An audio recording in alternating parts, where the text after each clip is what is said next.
welcome back to another edition of the Wrestling Stoop with the legend himself, Bob Roop.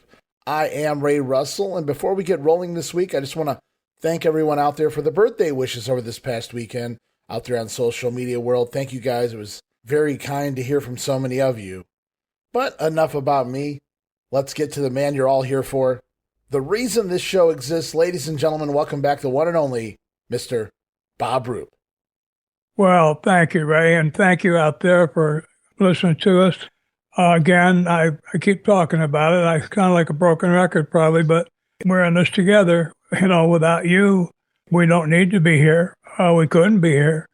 Now, with you, Ray, it's somewhat different. You already had a built-in audience because of your great website that, you know, you added our little section to it, and people said, well, everything else you got. I mean, I looked at your other stuff. Everything else you got, everything else that Ray Russell does is pretty good.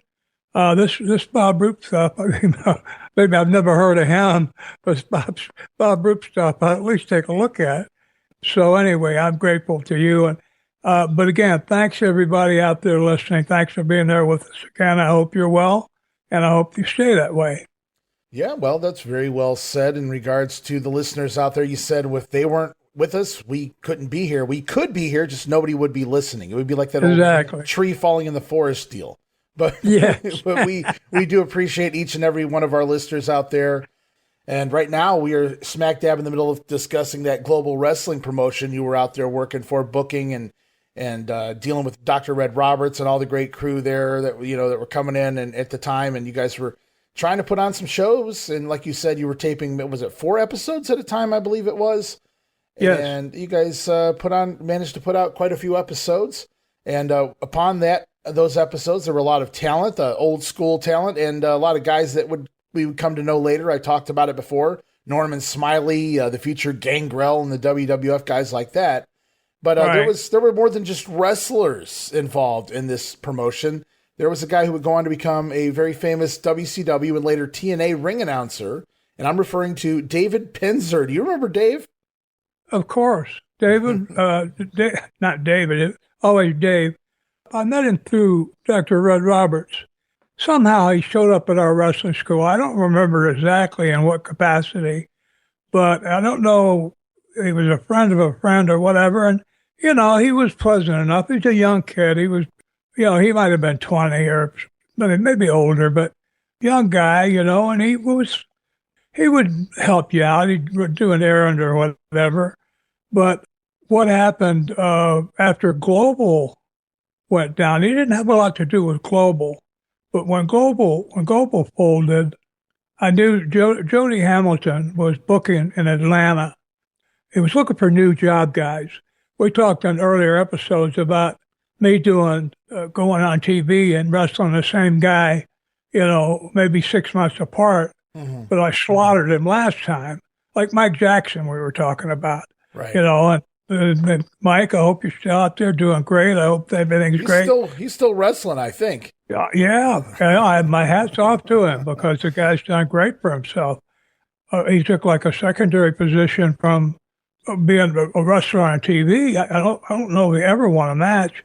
But just being on TV makes you famous. And he took that and created his own promotion. I think he's been making money off it for 40 years now. So my hat's off to him. You know, I mean, I show some real ingenuity, you know, a way to use your, you know, what notoriety you have. Well, back to Penzer.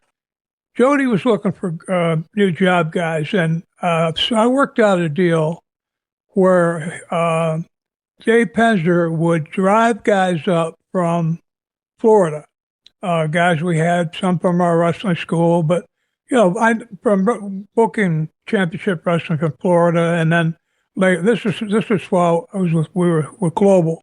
David would round up some guys, I'd round up some guys. He would rent a van, and he would drive them to Atlanta and back. And he did that for, I don't know how long, let's say 6 months or a year, whatever. But after a while, they got used to him being up there, Dave Penzer again. Right. They got used to him being there. So he ended up, somehow, he became a guy that rang the ring bell. So now he's involved in actually in the production now. He's not a guy who delivered the talent and then goes and sits in the truck for half a day waiting for him to get done. He's involved now in the production.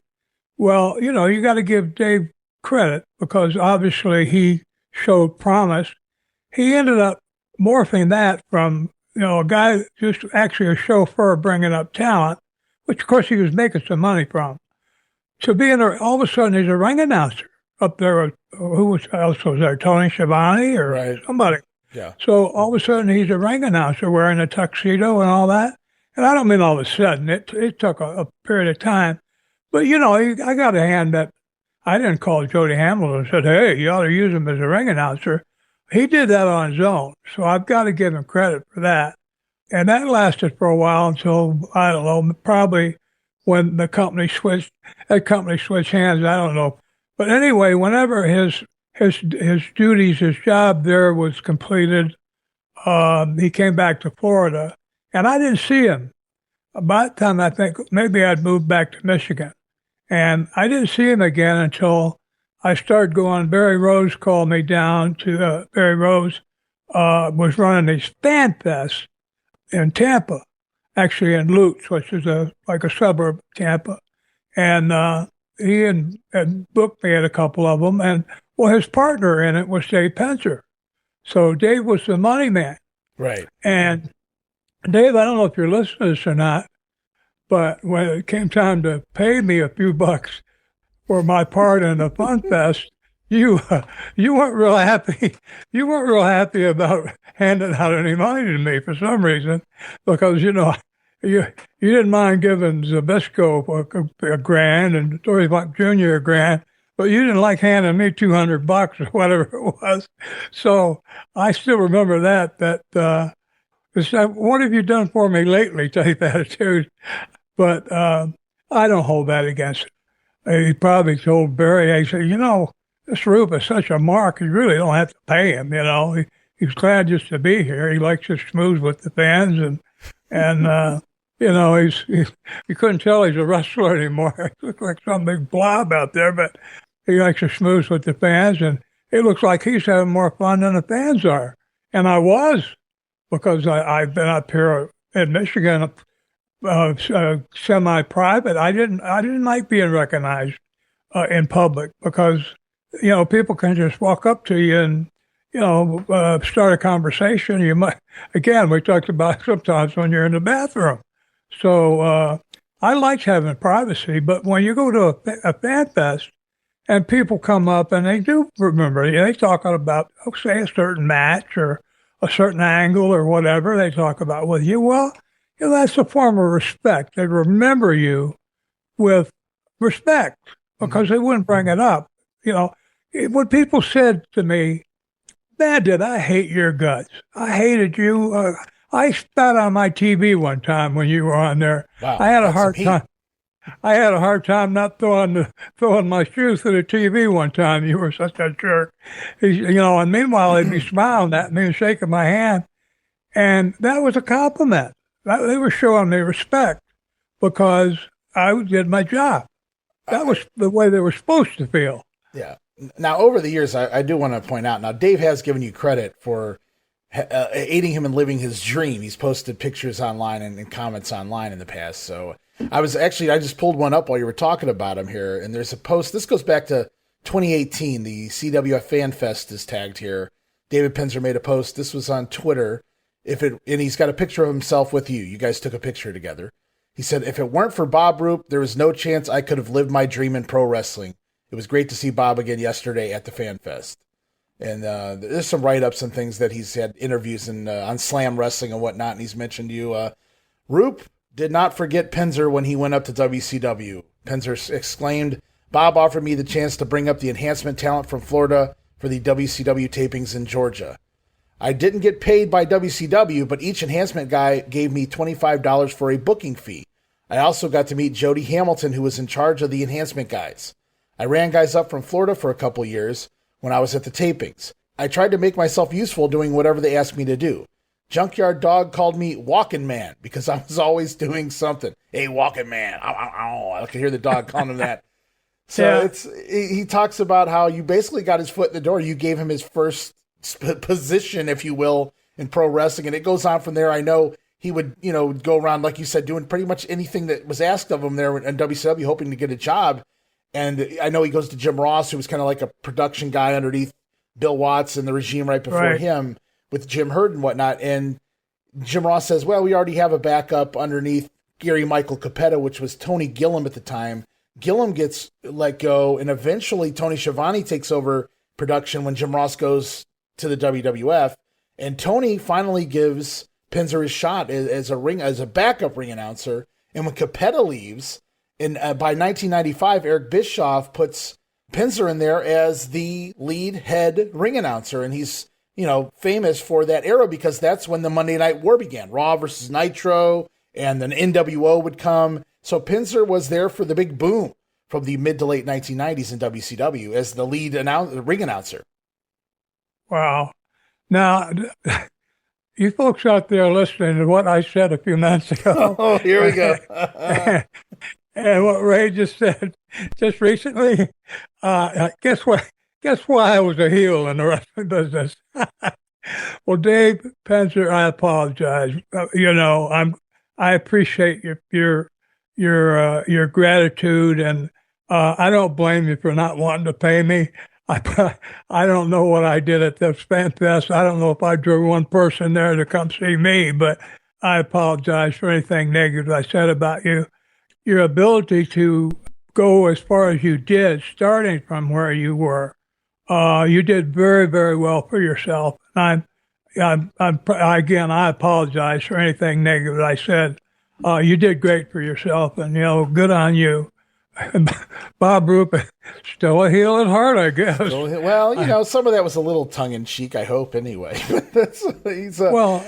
He got his start down there in Global. I know I haven't read a lot of his stuff recently, but I remember him talking about just kind of hanging around the Great Malenko and hanging around maybe, I'm not sure if it was the training center or some of the other shows that Malenko was part of and stuff like that, but obviously he would morph into the Global stuff, and it's great to know somebody's humble beginnings. They don't forget the guys that got them to the dance or brought them to the dance. And, It's like, hey, I got you here, Dave. You got yourself the job in WCW, but it took that little opportunity from Bob Roop to get to where, and you never know who's going to give you that opportunity and, make the best of it. And he got to train, if you will, underneath Gary Capetta, one of the greatest ring announcers of all time, in my opinion, anyway. Yeah. And so to be able to, and again, that goes to show you the talent in Dave as a ring announcer, because anybody can train. You can get trained by a Lou Thez or a Carl Gotch. You might learn a few things. It's not going to make you great at what you do, though. So exactly.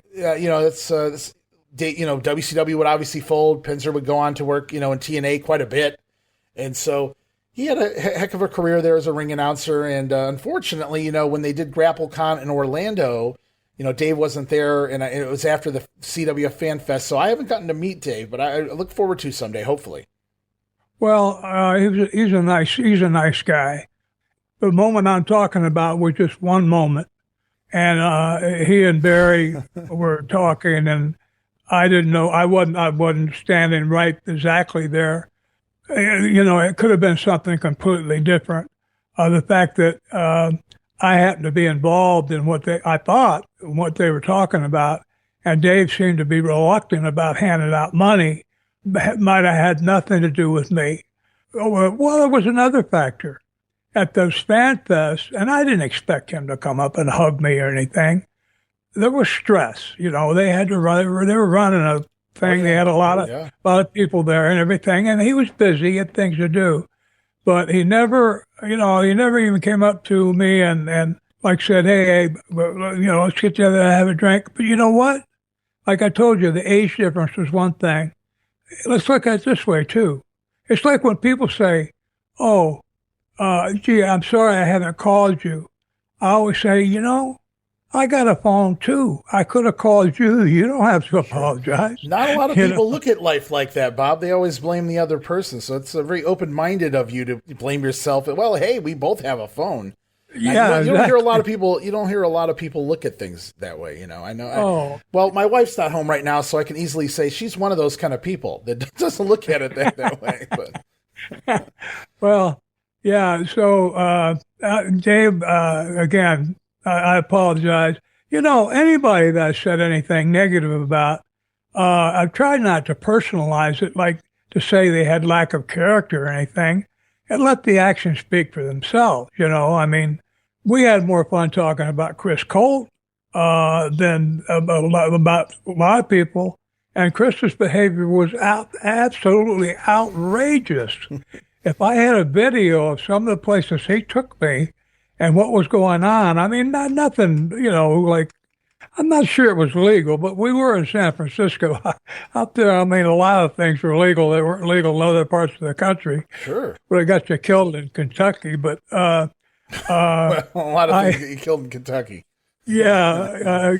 We talked about, guys with totally outrageous behavior that I have a lot of fondness for. And, but a lot of people disapprove of that kind of behavior. But that wasn't any barrier to me. I just know that, like, again, talking back with Chris Colt, that I had a good time with the guy. And not only that, now don't take that the wrong way. It wasn't a personal good time. You know what? I tell you what, I did dance with him one time, but it was fast dancing. Now that I would have loved to pay. Where's the camera phones in that situation? Yeah. That's unfortunate.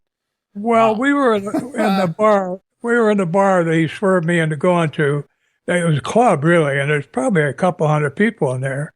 And it was one where he had just told me that evening that he was gay, and I said, okay, well, let's find a place where, there's men and women. We could both, I was single, and I wasn't, involved with anybody. So I said, well, we can both kind of look around. And well, he took me to a place where the only woman was the singer on stage, and she had three big guys behind her that were all, she didn't look nervous. She didn't need to, but everybody else in the club, I don't think there were any other women there. I think they were all men. Mm-hmm. And this one guy, somebody nudged me in the butt, and I turned around and I was looking at the middle of this guy's chest. He was about a foot taller than me and smiling down at me. But anyway, when everybody started dancing, I'm standing there at the bar by just me and Chris, and that made me feel conspicuous. Plus, I like to dance. So I said, he said, well, let's go dance. I said, okay. So, no, it wasn't a waltz. It wasn't the jitterbug. But everybody, you know how people dance today? Everybody's like at a rave. You can't tell that two people are dancing together because everybody jump up and down, shooting their arms up in the air and hopping up and down or whatever. And that's kind of what it was like. But I felt more conspicuous standing at the bar with everybody else dancing than I did going out on the dance floor. And you know what? I do remember Chris introducing me that evening to magic mushrooms. And that might have had something to do with my attitude, where, again, being secure in my own makeup in terms of my preferences, personal preferences. I was never worried about being around anybody of any sexual connotation, whatever. It didn't matter.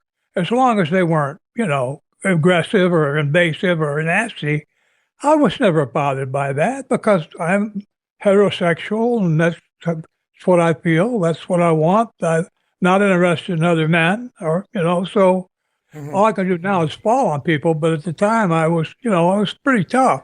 So I didn't have to worry about, I'm pretty able to take care of myself. So I wasn't worried about anybody, physically. Well, unless they caught you with a blackjack over the back of the head. But they'd have to want you pretty bad at that point, Bob. So I don't know. Yeah, I don't know. Wow. Well, you started off the story fun, talking about dancing with Chris Colt and just trying to picture Bob Roop dancing, which my mind is blown because it's much like the Kamala character in wrestling. Like, I never wanted to find out, even though I knew it was a work, don't show me this is a work. It's just too good, and the straight-laced Olympian heel asshole Bob Roop should not be dancing. Not in my mind, anyways. Well, now to be, let's add a detail here. I was at about 225. I looked good. I had all my hair. I had all my teeth. Couple of buttons unbuttoned there on the shirt, maybe. No, no gold chain. No, not in that place. No, I thought about buttoning up that top button too. Okay. Maybe look like a preacher. But no, I was never worried. Even the big guy, when I turned around, I'm looking at his chest.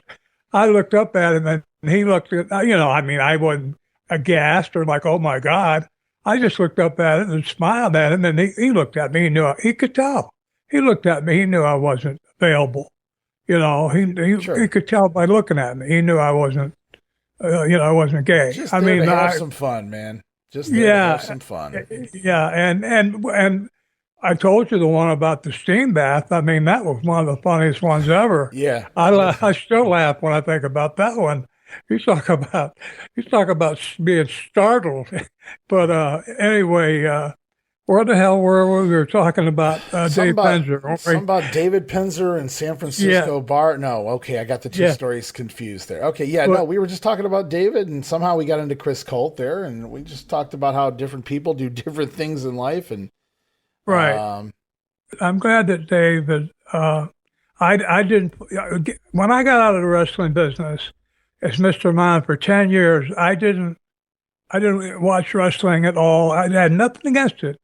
But I was watching things like Barney, like Mr. Rogers' Neighborhood, things that I had young kids. I had one young son, and then we had another one. So I had two young boys that I was taking care of. And our TV watching was usually in the morning when the kids shows were on, and we'd be playing little games. They're educational toys, and we would play with toys and watch certain shows. And what was the one with the dolphin? That one was safe because there was a flipper, I think. Because there wasn't any cussing. It was all a Lassie, shows like that. But I didn't watch wrestling because I spent 15 years, about 10 of them, watching every match I could because I was a booker. Yeah. So I'd seen enough, but. So the things that happened that could be burnout. I mean, that could definitely be burnout, especially being from the inside. Even as a fan, you get burnout at some point. Right. Well, during our interaction on our podcast, you've told me so much about people, wrestlers that I had forgotten. I hadn't forgotten the wrestlers, but my memory of them stopped when I retired, of course. Mm-hmm. So you filled in what happened over the next 20, 25 years. And, it was a lot, and most of it was a surprise because I wasn't watching TV and I wasn't reading wrestling magazines. Yeah, well, Dave Penzer did very well for himself, and I hope he still is. I probably said this, but I'll say it again. I don't judge people because if you judge people, you're also allowing yourself to be judged because you make judging part of your MO, your behavior. And I don't judge people. Everybody pays for what they do, including me. The things that I had that still injuries and things that came from making bad decisions. But as far as making judgments about people, what we talked about in the beginning, I'll discuss the behavior and let people make their own judgments about that behavior. I'm not going to start out by saying, this guy was a real rat. Let me tell you about him. No, because, that first of all, it's just my opinion. You judge people, you let yourself be judged. It's really not really very smart. Let people do their own thing. You do your own thing, and then hope that you're legal and decent, and you can respect yourself. So, thank you for that. Oh yeah, absolutely, no problem at all. So let me get back into some of the other names here that were around this time period. Bob Cook is another name who worked, and this is just information I have from online. I haven't seen the footage yet of this, but Piranha or something along those lines, kind of a nickname, Bob Cook, who worked in the Florida territory basically from the mid-1980s underneath, and he would continue to work all across Florida, Independence, and eventually become a longtime fixture in the WCW as enhancement talent. He would work there from basically the late 1980s through the mid 1990s. So Bob was there off and on for quite a long time there with the World Championship Wrestling, because he was one of the guys that could go in there and make everybody look good. He did his job with perfection, really. Right. I mean, everybody, you could always tell when those kind of guys were in the ring because they were given a little bit. It's like, well, I'm in here with Bob Cook, so I'm going to give him a few things because he's going to make me look good tonight. And Bob's pretty active on Facebook. I see him post quite a bit there. So what are your memories of Bob? Well, good ones. Like what you're talking about.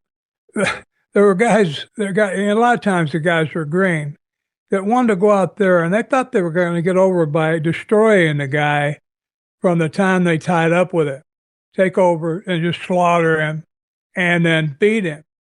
And what they didn't realize was they didn't beat anybody. Who was that guy? I mean, now if they slaughtered Johnny Valentine or, Hulk Hogan or somebody like that, that's one thing. But if you're talking about a guy who's basically a job guy, the way to try to, if you're going to go over, especially if you're a heel, if you're going to win the match, if you're going to get your hand raised, you ought to try to make the guy that you're working with. It doesn't matter what you have to do. I talked about with Mike Jackson doing stuff like tripping over the referee or whatever I had to do, or having him just catch me with a drop kick because I was strutting around with my back turned, and he got up. I turn around and catch a drop kick right in the face, take a big bump into the rope, sprawled around, flopping around like he could have killed me. Well, it got a pop, and then he can make a little comeback, and I could stop him and go ahead and beat him. But I beat somebody. I didn't beat some guy, I just slaughtered the guy. And it was hard for me to get, especially new talent. I had trouble with new talent sometimes and trying to get them to make the guy when they did, especially if they were a babyface, if they didn't have a heel who knew how to lead them. If I had someone who's experienced that trusted me, and when I was a booker, I would actually instruct them to go out there and make the guy first. You're going to beat him, make him first. Give him some moves. You guys work it out if you need to. Or if you can do the ring just by talking to the ring, fine. But make him first. Don't go out there and slaughter him because you haven't beaten anybody. Go out there and make him first. And when you go ahead and beat him, it means something. Well, Bob Cook was one of those guys that always, even after getting beat, he could leave the ring with his head held up because he didn't get slaughtered.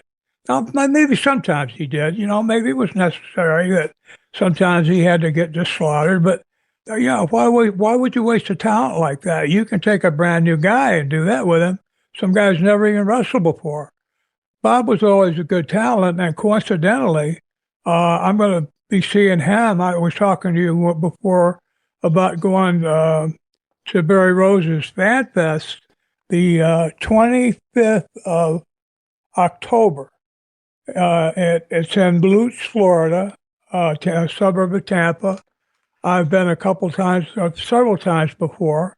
It's always, Barry Rose is one of the best people in the business. Been a great historian for Florida Championship Wrestling.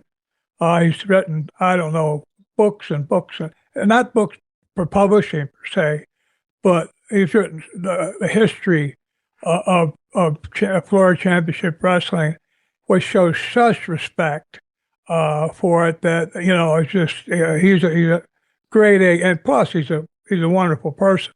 He's a very, very, very good person. So he's getting married. He invited me to his wedding. He's getting married on Sunday, so I'm going down to Tampa on Thursday, and then Saturday we'll have the Fan Fest. Sunday's getting married. Jody Malenko, Joe Simon, Jody Malenko, one of my text buddies, lives in Tampa. And Rod Roberts, Dr. Mike Brannon, is coming up. He's going to take 3 days off and come up from where he lives in Fort Lauderdale, or Davie, I believe it's a little suburb of Fort Lauderdale. He's going to come up. So the three of us are going to have 3 days together while doing this Fan Fest. And that's the main reason I asked to get booked on it. So, because those guys, when you get a chance to be together with guys who are true friends, I mean, I'm not talking about like acquaintances. I'm talking about people, if you got trouble, they'll do whatever it takes to help you. Doesn't matter what it is. They'll drop everything to help you. And I'm fortunate to have a few, because, that's what I'll do for them. And they know it. So, and have done. That's going to be great. Well, where does Bob Cook come in? Bob organizes, I believe, or at least help organizes and keeps kind of running this monthly, you might know what it is. It's a monthly meeting they have in Tampa. I went to one of them with Barry, as a matter of fact, Barry Rose. And the boys, the Florida boys, the guys that live in and around Tampa, I don't know how far they might come from, as far as, I don't know, maybe Jacksonville, I don't know, but they come and they meet at this one bar or restaurant bar in Tampa, and they get together and, the guys schmooze, tell their stories all over again, and they do it once a month. And I think Bob Cook is one of the guys that maybe through Facebook or whatever that kind of helps keep that organized and running. And I know that Red Roberts just texted me, or we talked the other day, that he had been texting or talking with Bob Cook and had been invited up to one of these monthly things where they get together and was thinking about going. And so he's going to come up. And when I mentioned that Barry's Fun Fest is different from this monthly meeting, Red said, well, Bob Cook will probably come over. He'll probably come over to the Fun Fest too. As well as the monthly thing, he'll come over to the Fun Fest, and we'll get to see him, say hi, and all that thing. But no, I have good memories of Bob. Never any problems. And he's another guy that's keeping us old timers alive by having the monthly meetings, and so he's showing a lot of respect there. I never got to know him personally that well. I don't ever remember riding in a car with him, but I always respected him and always liked him. He's a good guy, and he's another guy like Barry Rose that's shown a lot of respect for the business and a lot of affection. Keeping us old guys, our memories alive. By not just alive, but us alive too. By when I went to that one, I saw people I hadn't seen. I saw Bugsy McGraw. I hadn't seen him in 25 years. I saw a bunch of guys, and there were some guys I didn't know, but that was all. We were all the boys, so everybody was friendly. Nobody saying, I didn't know you back then, so we can't. Sure, we're all the boys. So it creates a bond. Well, it does create a bond. It's amazing the difference it makes having been a pro wrestler, even briefly, as opposed to not. I have personal friends from here in Michigan that I went to high school with. I first met them in 1954, seventh grade. And not now, I didn't know them. I was gone for many, many years, all my years wrestling and all that. But I went to a couple of class reunions. And then I was with a group of like 8 of them the other night at a friend's house. And it was very nice. My friend is a dear one. Now, I didn't know about the classmates now, but I didn't know them then. And I don't know them very well now. But what a difference it is, because none of them had been pro wrestlers. And the next day, I was talking to Red and Jody and texting back and forth, and I just thought, what a difference it makes. Having been in the wrestling business creates a kind of a link that, because I don't know whether it's unusual. Maybe it's because you have to trust each other. When you go out there and you let a guy pile drive you on a chair, you're trusting him with paralyzing you from the neck down if he screws up. And it has happened. So you're trusting a guy with your body. I think that creates a bond what other sport does that? Where you let people put you in position. How weird is it? As much as everybody gives themselves their body to they have to trust one another in the ring. How odd the irony is it that you can't really trust anybody outside of the ring. That's so weird, isn't it? I mean, just think about that for a minute. I'll give you my body. I'll give you my life. I could be paralyzed here, and we don't get along. I hate you outside of the ring, but we're in the ring. This is the code. We're going to trust each other. But then we get backstage. It's like, don't let him near my wallet, right? So it's like, and when we eventually get to our global wrestling tapes, and dear fans out there. Any delay in the global tapes is due to me. I'm having a few problems going through and certifying, checking everything. It's taking a little bit of time. At my age, I can't work on them all day anymore. But anyway, eventually we're going to get there, and you're going to be able to see them all.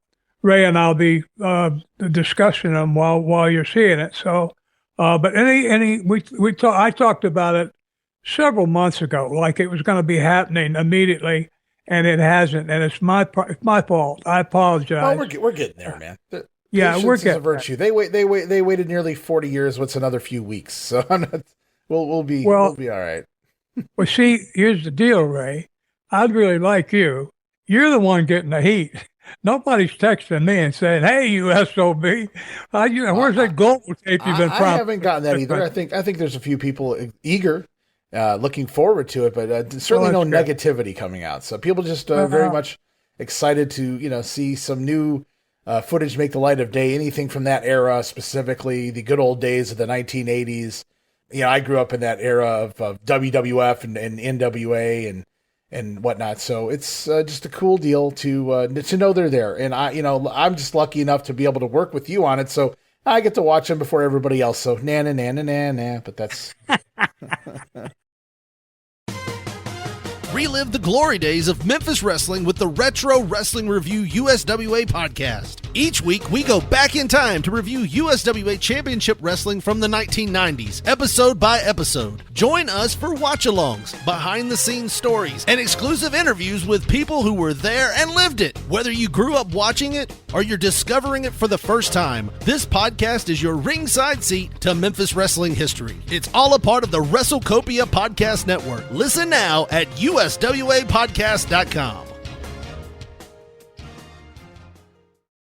Hey guys, Ray Russell back to talk to you about all the new and exciting audio and video podcasts we've been putting together over at patreon.com/WrestleCopia. As a self-funded brand, this entire ship is powered by our patrons.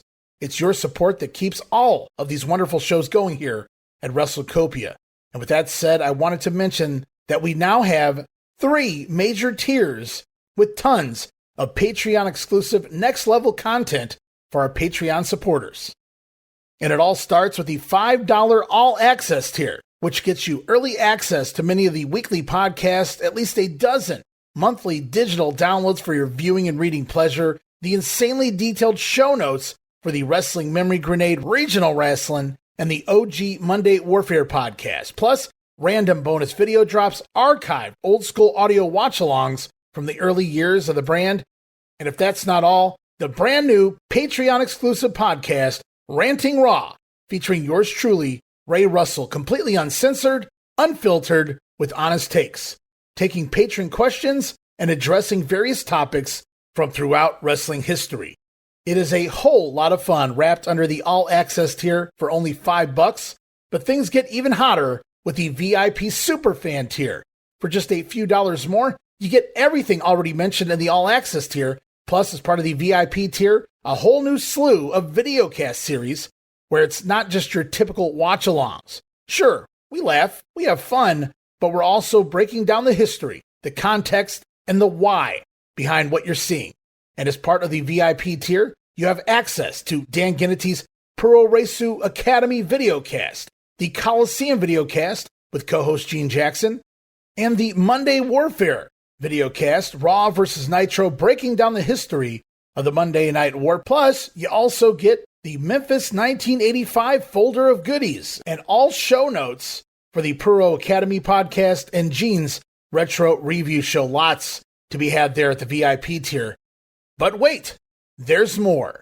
For those WrestleCopia backers who crave even more from the brand, we bring you yet another level of content fit for a warrior, because it is indeed the ultimate tier, which gives you everything from the All Access Pass, everything from the VIP tier, plus you will receive access to the big ones video series featuring a lengthy look and discussion into some of the biggest pay-per-views, super shows, and other events from throughout wrestling history.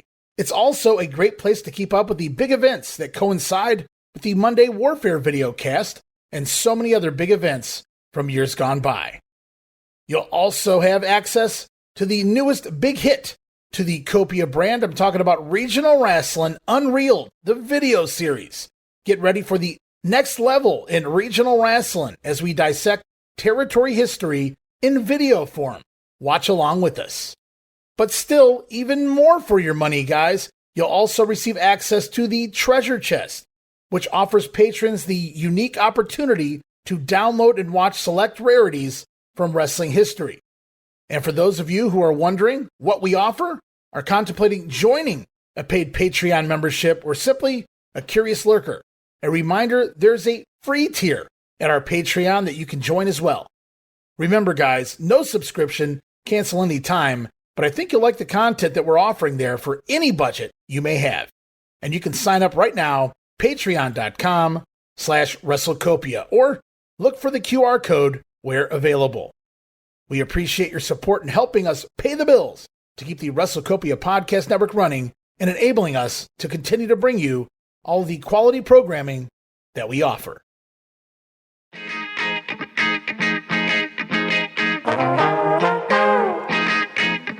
Hey, it's Bob Smith, and guess what? The Outdated Wrestling Hour is now part of the WrestleCopia Podcast Network. But hey, no fear, you're still going to hear the unique guests, comedy, music, authors, journalists, funny people. Who knows who's going to end up on the Outdated Wrestling Hour? Remember, it's all new and all old. So check it out in the WrestleCopia Podcast Network and wherever you get your podcasts. Listen if you know what's good for you. So, before we move on, I just wanted to mention, you talked about Bob Cook, and the Legends Lunch is what it's called. I believe this year they're celebrating 25 years of doing that Legends Lunch there in Tampa. So that's a pretty big deal to, be doing that for the Legends and kind of rekindling and bringing some of the people together. And a very, very good deal there down in, what is that, Tampa? The Tampa area, I guess it would be. Yeah, okay. Yeah. So that's very cool. Hopefully Bob does stop by. That would be very cool to, if you run into him. Bob's on Facebook more often than not. He's always got an opinion, and I'm not saying that in a negative way. He's just one of those guys, and I appreciate him for it. Of course. But Bob Cook, if for some reason you're listening out there, we'd love to have you on at some point, maybe down the line, and pick your brain, some fun stories, because he's got a lot of stories. Because sitting backstage at all those WCW TV tapings, you don't leave without a few stories, right? So. Well, not only that, think about what he hears at those weekly. Yeah. This gives me a chance to say hi to my new buddies from South Florida, the Smart Marks. Mm-hmm. That group of guys that invited me down there and treated me to dinner and paid me to come. They paid for my transportation and were very, very, very receptive and kind and polite. And I mentioned before, I'll say it again.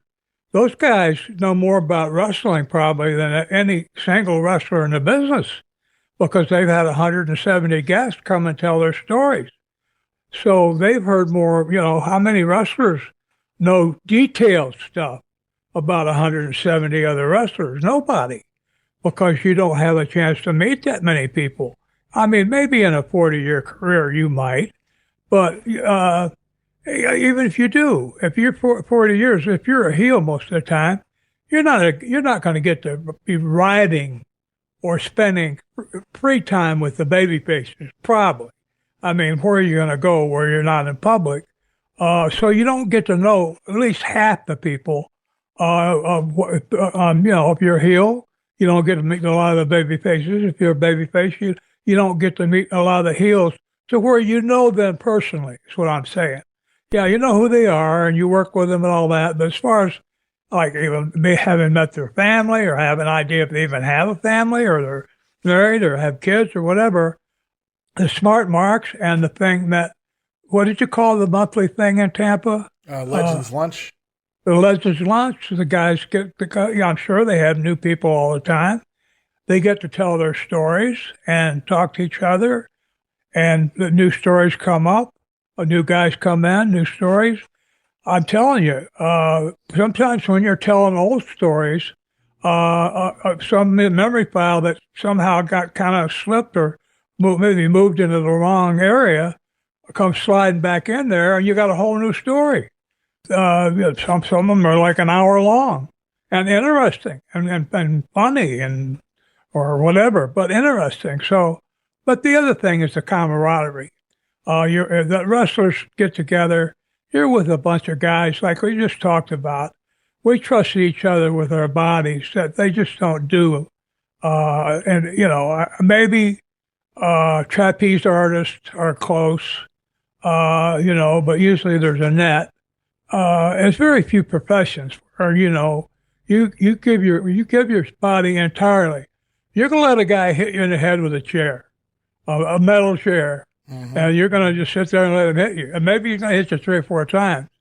You got to trust that guy, and that kind of trust creates a bond that even if you don't like personally, for example, maybe not dislike, but somebody so different from you that you don't have many points that you can, like, your values clash in such a way that you can't get to know each other very well because you don't agree on very much.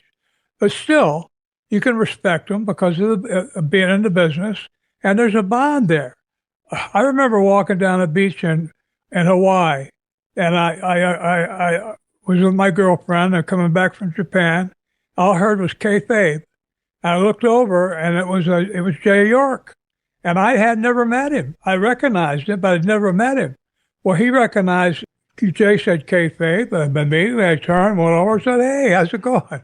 And we immediately, we're okay. We're comfortable with each other.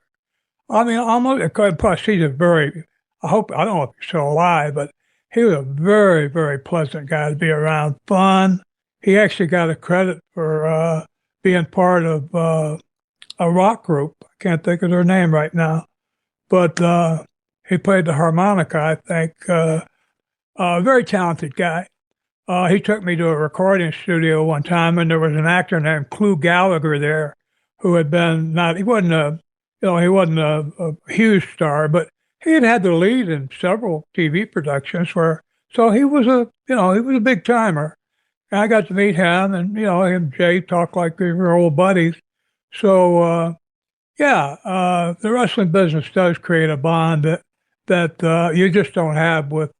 Like I said, I was immediately comfortable with Jay, not knowing a thing about it. Now, if one of my classmates, let's go back to where I was a few minutes ago, if one of my classmates had been on that beach and happened to recognize me, somebody that I didn't know in high school, I didn't know him very well, say we weren't on the wrestling team together, anything I didn't know very well, they said, "Oh, hey, aren't you Bob Roop? Yeah, I'm so-and-so, class of 60.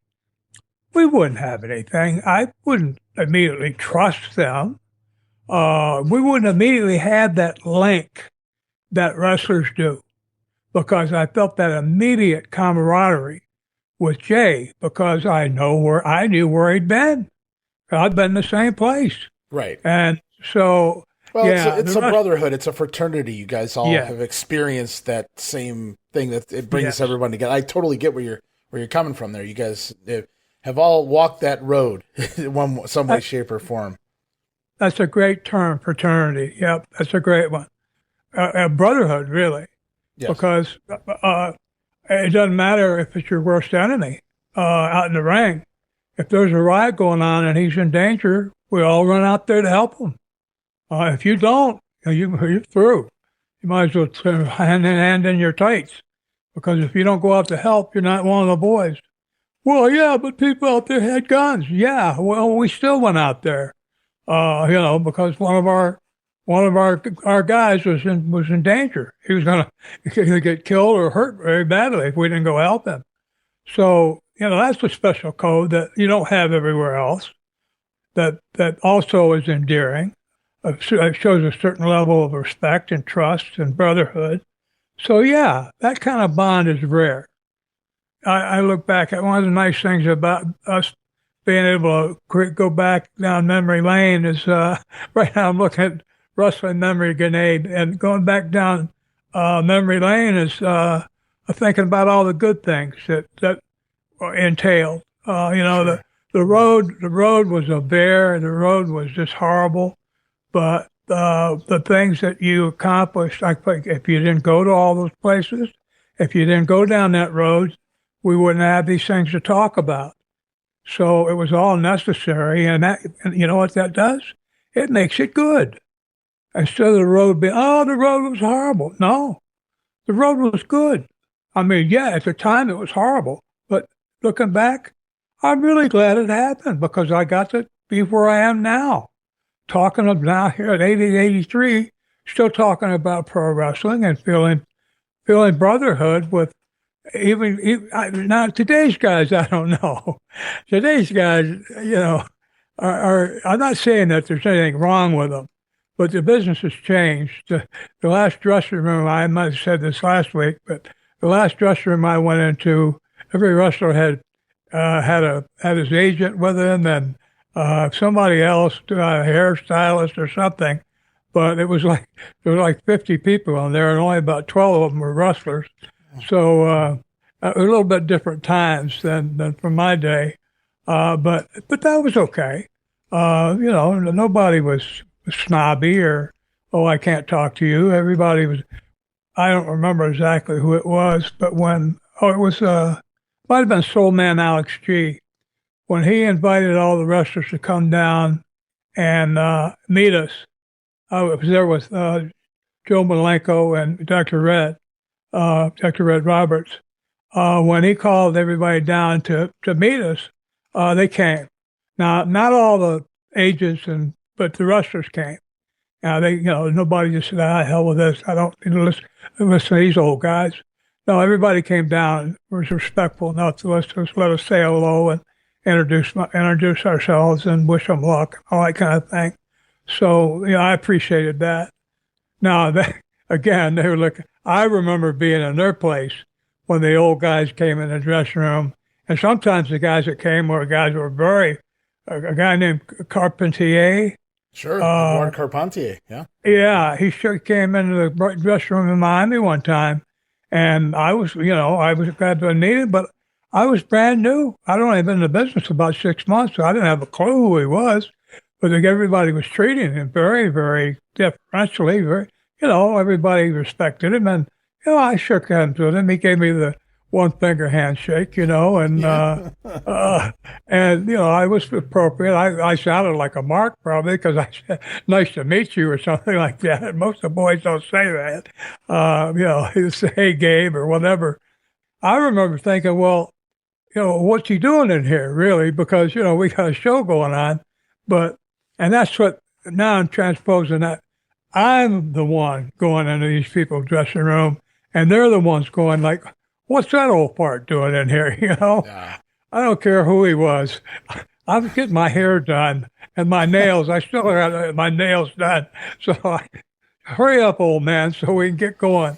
But anyway, I'm memories. having thoughts of you doing a gorgeous George gimmick in your day, Bob. Somebody walks backstage and Bob's got his hair in rollers getting ready for the big match tonight. That would have been tremendous. That tremendous. You didn't pull that out anywhere, did you? Mr. Terrific, perhaps. Oh, you. That's my buddy. Yeah, Mr. Terrific. That was the early days, man. That was the early days. It was one of Gordon Soley's. I don't know if it was a rib or what. He might have been trying to help me, but you talk about feeling stupid. We haven't talked about Mr. Terrific in almost 70 episodes. It's been a long time since we brought him up. I had to bring it back out. Every time I hear the name, I blush because I remember being on a float with Miss USA or Miss America or somebody who was so pissed off. I was in this green suit with these gladiator boots and a big T on my chest, and standing there looking like the Jolly Green Giant. And this poor Miss America had to be on the same float with me. She looked like she wanted to puke. Not really, but I think she would have, maybe if it had been Hulk Hogan or somebody, she would have been more thrilled than to have some old retired wrestler up there. But anyway, memories. Yeah, Bob Cook's a good guy. Wow. I forgot we were even talking about Bob at this point. That's good. Well, I'm looking forward to hearing the stories coming out of the GrappleCon you guys got going on in October. Let's see where we're at right now here. Well, I know we talked off air. I dropped a few names at you to see if you had anything to mention. I just wanted to get this in because he was one half of the tag team champions at one point there in Global. So even if you have just a little bit on Jumbo Baretta, who was a large fellow in his own right, teamed with Rusty Brooks there. Do you remember Jumbo at all? Yeah, I do. And coincidentally, one of the global things I saw on TV when I was Googling a few weeks ago, or maybe before last week's show, and some footage came up from my tapes, or the ones that I produced, and it was Dusty and Jumbo, or maybe it was when I was watching the tapes that I ended up sending you. I was watching, and at first they would interview Dusty, and then they would go to Rusty. I'm sorry. Yeah. And then they would go to interview Jumbo, and Rusty wouldn't let him talk. He would say, no, talk to me. They were like making like the strong, silent type. I don't remember why. It might have been because he didn't have interview skills yet. Right. Yeah. I'm not sure why. As I look at the future tapes that I'm going to be putting together for us to eventually share with our audience out there, I'll be able to tell you more about it. In fact, as I watch these tapes, I'm going to be able to tell you a lot more about everybody because I'll be able to see, they'll trigger memories of, I'll see things that I've forgotten. Yeah, that's something to look forward to. I've got a whole treasure trove of approximately 25 hours of TV to go through to but to take stories from. So I'm looking forward to that because those were exciting days trying to build a promotion from the ground up, including sometimes carrying the ring yourself, even if you're vice president of the company. Yeah. We always had plenty of guys, but if we didn't, I wasn't going to stand there and let them struggle. I'd help. So yeah, I got some good stuff to look forward to, and I'll have more information about Jumbo. But I think that I know that his work was decent. Having Rusty as a partner was a big help because he could talk to him. He could say, "Hey, do this to him," or whatever. He could actually tell him what move to make almost. And Jumbo was talented. He was physically, he was fairly quick. He was coordinated. He didn't trip over his own shoelaces or anything. He was a big guy. He had to be around 6'4", 6'5". He was pretty tall, but he also was large the other way too. About not just in Global, but he did some jobs for the NWA, I believe in 1989, and in WCW in the early 90s as well. Oh, you know what? Here's what might have happened. When I'm looking at him, he's probably at the most 290. He got bigger. He had to get bigger. If you're saying like 3 something, what you're talking about is years later. He's had a lot of years to be eating, for example. Sure. So he's obviously got bigger because the ones I'm looking at, he's not much bigger than Rusty. And Rusty was, Rusty's probably about 300. I don't know, maybe 290. Unless Rusty was a small fellow, he's definitely over 300 pounds. with a belly. Yeah. Oh, yeah. Yeah. Well, Rusty was only about, he might have been 6 feet. I'm only 6 feet. I'm 5'10" now. Mm-hmm. As you get older, your disc and your vertebrae, they get flattened. You lose height. But most of my life, I was 6 feet tall, but I'm about 5'10" now. But whatever he was, he was solid. He was believable. He was another guy that was going up and doing jobs and getting beat on national TV, mm-hmm. who could come down and still, the fact that he was on national TV made him semi-famous with our group. People knew who he was. He was one of the names. He was a name that people recognized. Right. Kind of like Mike Jackson syndrome. Yeah. But Jumbo was good physically. He was always usually in the right place at the right time. Again, having Rusty out there to direct was a big help. But he was a quiet kid. Nice guy. Never had any problems with him. Always showed up for practice, training. Those guys worked out. They worked out every day. We had to back to Penzer for a minute. Okay. We started Global in a racquetball place that had like 6 or 7 racquetball courts. Mm-hmm. We actually rented the court at the very far end, there were 5 before. You walk down to the very end to the last one farthest from the front door. We had a ring set up in there, and that's where it only had room for a single ring. And that's where we had our school, and we had a little office of some kind in there, and we were paying them something, of course. But as our school grew, we needed 2 rings. So we needed, because you with one ring, there were a lot of guys having to stand around because you could only get so many guys in the ring to be doing, hitting the ropes at the same time. You can't have 10 guys all doing the same move. So we needed 2 rings. So we ended up renting in another building that had I talked about it before, but it had it looked like a complex of buildings with offices and things. It could have been a lawyer's office next door or whatever. We had a front door. You walked in, a receptionist desk, and then hallways to the left and hallways to the back, to the right, going to the back, and offices on both sides. And then in the very back, a big wide open space that was wide open enough for 2 rings. Easily. There was 15 feet between rings. So we had a couple benches back there for guys to sit on. But we also had two, each of the areas there had a door, one of those sliding doors that you could slide up where you could back a truck up and load or unload stuff. So, and there was also doors back there. So guys like Dave Penzer wouldn't even have to come through the front door. The boys could park in the back because there's only so much parking in front. There was a big parking area in the back of the building. So a lot of the guys who worked out, who being trained, would drive there, of course, and they'd park their car in the back, and they would come in a door in the back right into the workout area where the rings were. They wouldn't come through the front door. So I don't remember ever seeing Dave Penzer come through the front door.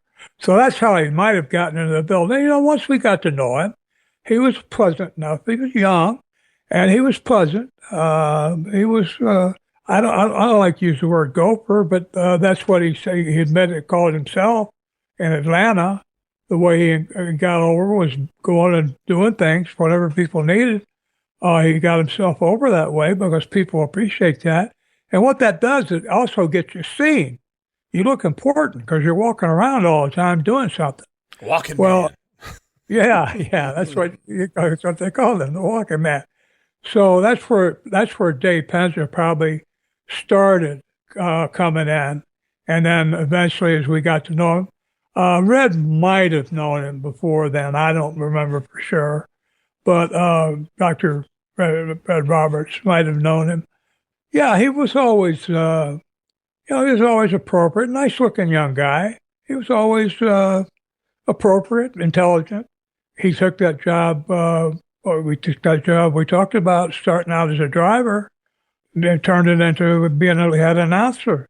So obviously he had initiative, he had ambition, and he had skill. He had intelligence. That's another way of apologizing, Dave. You're still mad about me being nasty to you earlier. By having our school got up to where we had like 50 students, by even at 2 rings, it was still, we would have to have 2 training sessions in order for everybody to get a workout. But Rusty was one of the trainers. Malenko was one of the other trainers. So, and both of them, they might have had other guys helping them. I don't recall. But, you had 2 great guys there.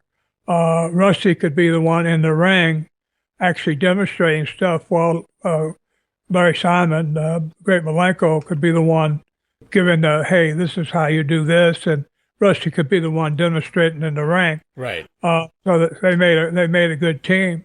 They did a show at that same racquetball club I'm talking about. Had a big basketball court in it too, or a court of some kind. And they did a show in there where they had their students. They had 50 or more. The students were obligated to sell, I think, 4 tickets each, and they all did. Some of them sold more than that. So they had a big house. They had, I don't know, 300 or 400 people there, and Global took most of the gate receipts, which Rusty and Boris didn't really appreciate that much. I thought, well, you know what? We came up with this show. We trained the guys. We ran the show, and you're giving us a good payoff here. But if it drew, we had our guys sell the tickets. If it drew $5,000, we would like to see more than say $200 or $300 a piece. Well, what they forgot and weren't thinking about was that we had to pay the rent, we had to pay to keep the lights on, we had to pay all the bills. We had all these expenses that we had to pay, so we couldn't just give away every dime that came in the door. I remember there being a little bit of unrest. Let's say Rusty came in and made a plea, not a plea, but he was adamant that they should get more money. And Red and I listened to it, but Red said basically the same thing. He said, hey, Rusty said, it's costing us, this building here costs us, $2,000 a month or whatever. It might have been more, to rent this place. Where's the money coming from? We're not running any shows. The money's got to come from, we only have so much bank account. When that runs out, we're done. So yeah, we're going to keep 3,000 or 4,000 of that money you guys brought in. And they accepted it. Malenko didn't complain. He knew the business. But Rusty was adamant about more. And again, I'm not knocking Rusty. I liked him. He was really a good guy. He had a good heart. The boys respected him. He was able to parlay his talent to other places. Go and it doesn't matter if you're doing jobs. I lost. I 3,000 some matches. I lost at least half of them, if not more. Well, if you're a good heel, you need to at some point. They build you up to get you over on the top. The top babies. Or whatnot. So yeah, the heel. If you're a heel, we talked about it with Paul Orndorff. If you're a heel, your job, you're actually literally your job description is to do jobs, which means to get beat by somebody else. That's your job. That's what you're expected to do. You go in every night expecting to lose. Now you look at a card, and if you're under, you're the only second or third match, you're underneath, you're not a main event, and you're against 2 relative strangers. Obviously, that's a job that's a booking that's meant to get you over. You're going to slaughter, you're going to beat them, slaughter them, whatever. Right. But if you see yourself against somebody who means something, like you're against Steve Kerr and Stan Lane, well, you better be thinking some ways to lose. where you can keep as much of your heat as possible. Because unless you're coming, you'd always look, are you coming back with these guys next week? Paul's not the only guy you hear those stories about, but I just think it had to be because it was on television, I have to imagine, because I just don't see guys walking around going, I'm not jobbing to the dog, say on a house show, because think about that. You work for the WWF during that era, and your entire point is to get to the top, to work Hulk Hogan.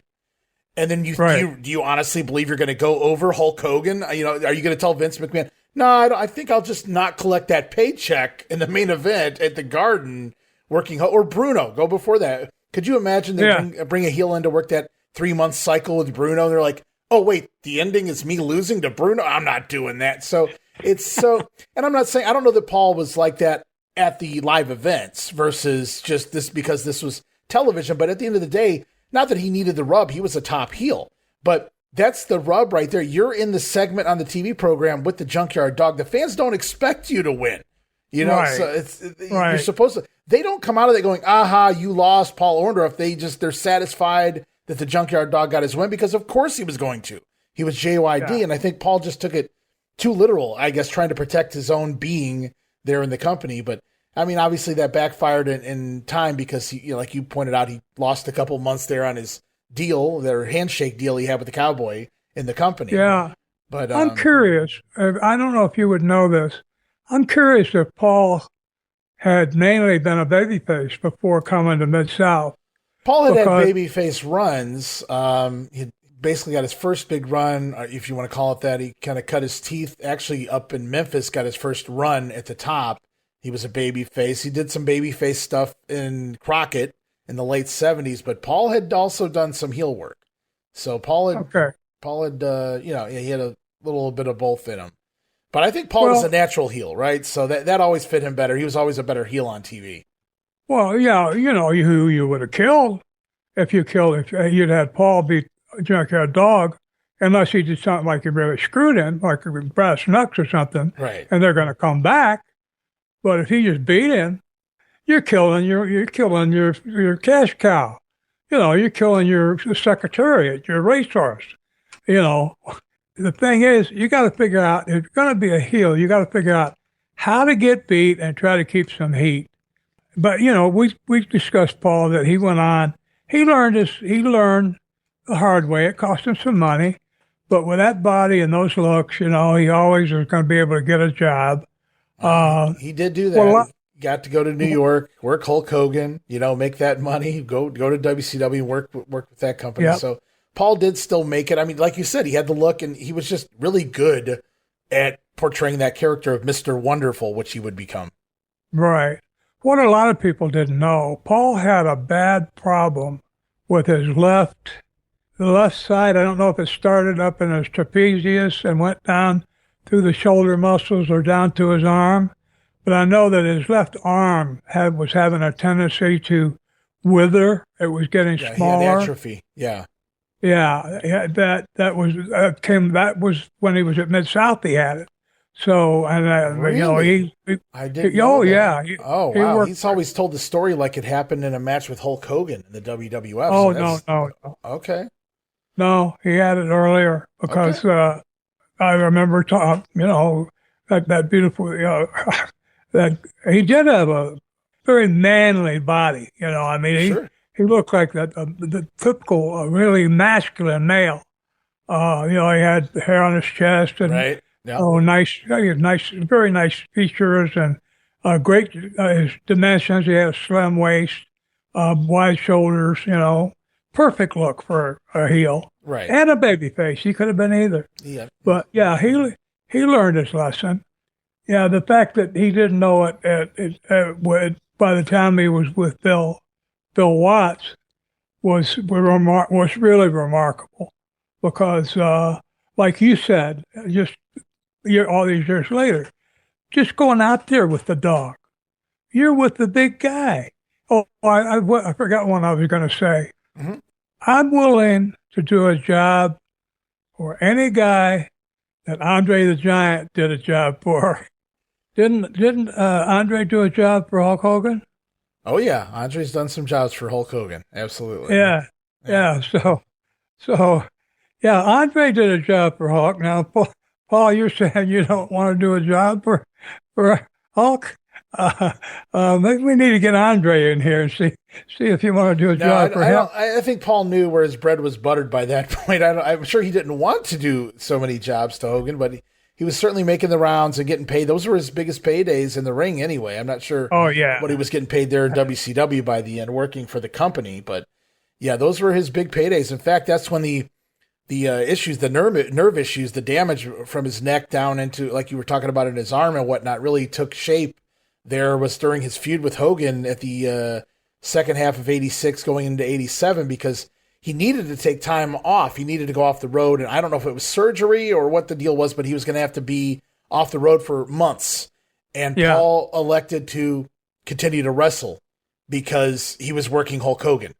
And Bob, like any of the boys knew that they could replace you, man. If you can't go, they will replace you. Of course. And so Paul just stayed on the road because he said that was the biggest paydays he'd ever gotten in his life, obviously working Hogan, and not just wrestling Hogan, but they were in a feud. So they were making the rounds everywhere for months, selling out every big arena, and it truly was sellouts.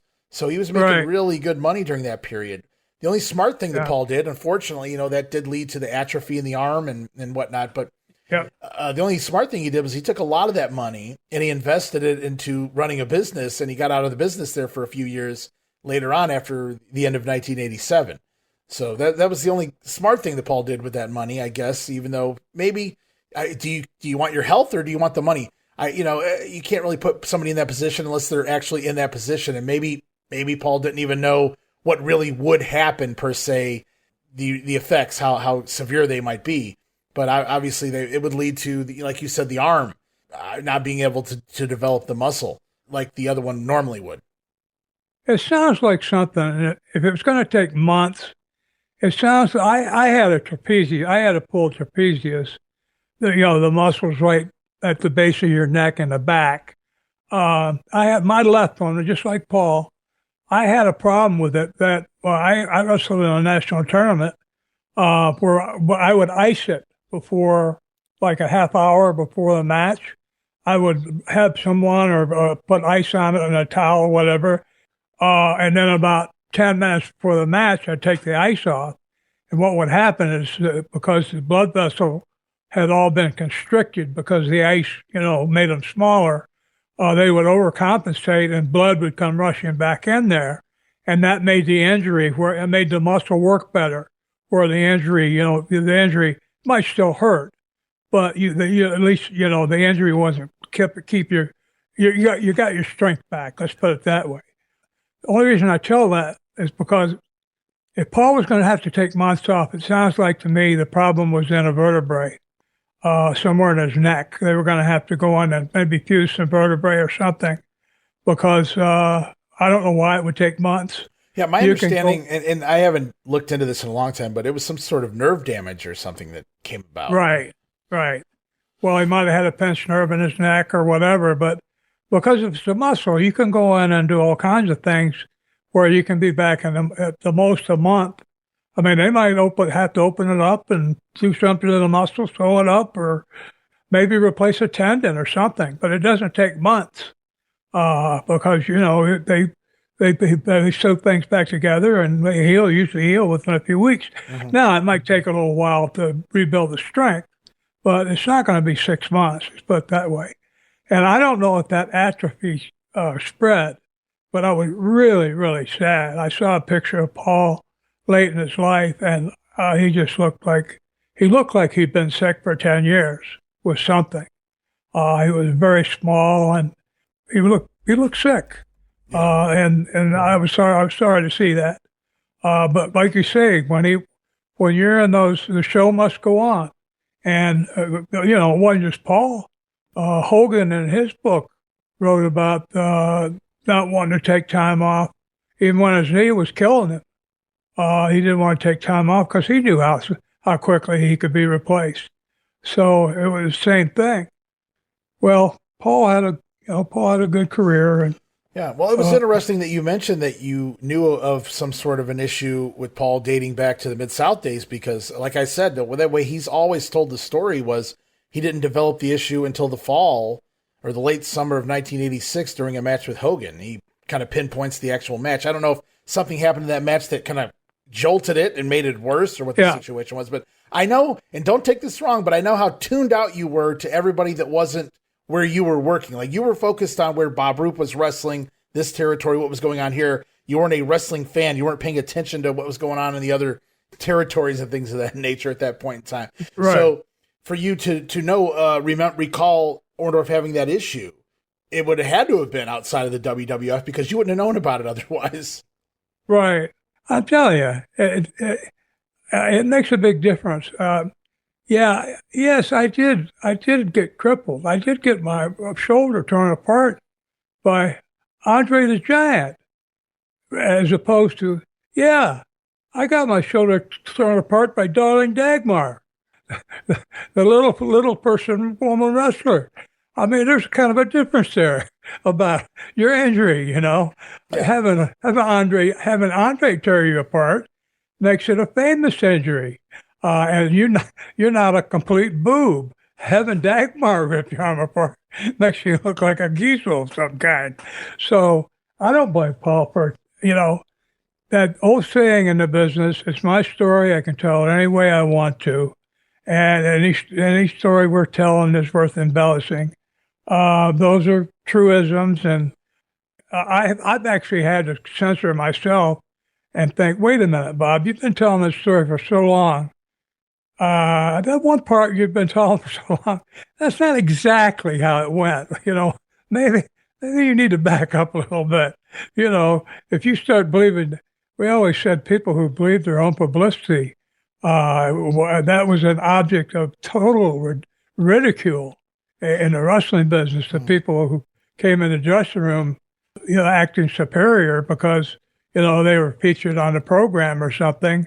Who would come in and act like all of a sudden they're more important than everybody else, including the guy who's going to go out there and put them over that night, was a real stupid move on their part because, some people don't like or don't appreciate being disrespected when they're getting ready to go out there and lay down for you, especially when they're going to kick your butt nine ways from Sunday. If it was real, but Paul had a good career. I might have mentioned it before, but I want to make sure it again. Is it Barry Houston? That would have been Todd Passmore, I think. He did work with the WWF or E, and he looked good. He became very good friends with The Rock, on first name basis, and. Very nice young man.